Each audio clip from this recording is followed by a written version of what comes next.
ମୁଁ ବାଡ଼ିରୁ ଯାଇ ଆସି ଦେଖିଲି ଆମ ଗଛ ଡାଙ୍ଗ ଭଳିଆ କ'ଣ ହୋଇଛି। ମୁଁ ଯାଇକି ଦେଖେ ତ ଛାତ ଉପରେ କ'ଣ ସେଗୁଡ଼ାକ। ବେ ହେଇ ଓହୋ କି ଖରା ହେଲା, ମୁଁ ଏଠି ପଡ଼ିକି ପାଉଁଶ ହେଇଯିବି। ବେ ହେଇ ଆମ ଗଛରେ ଖାଇବା ଛୁଁ ହେଇଛି, ମୁଁ କହୁଛି ଡାଙ୍ଗ ନା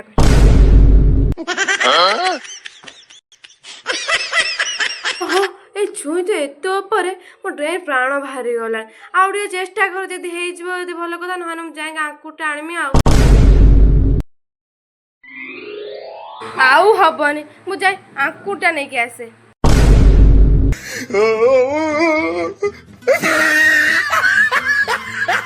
ହେଉ ଛୁଇଁ ଦିଟା ପାରିଦେଲି ଆଉ। ଛୁଇଁ ତ ମିଳିଗଲା। ବିମ୍ ବୋଇତାଳୁ ଆଳୁ ସବୁ ଅଛି, ତ ଡାଲମାଟେ କରିବା। ପରିବା ତ ସିଝି ଗଲାଣି, ଏବେ ଚାଲନ୍ତୁ ଛୁଙ୍କଟା ତିଆରି କରିବା।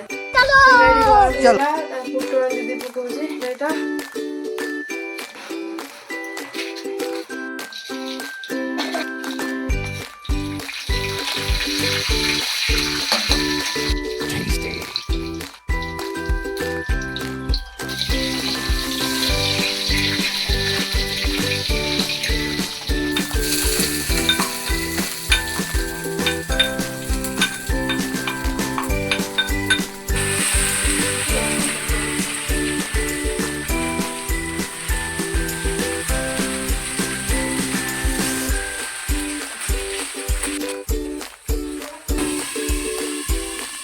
ଏବେ ଆମ ଡାଲମା ରେଡି ହେଇଗଲା।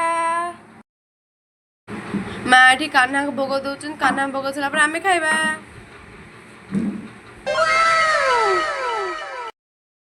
ପିଲାମାନେ ଖିଚୁଡ଼ି ଡାଲମା କେମିତି ହେଇଛି? Tasty. No, no, no.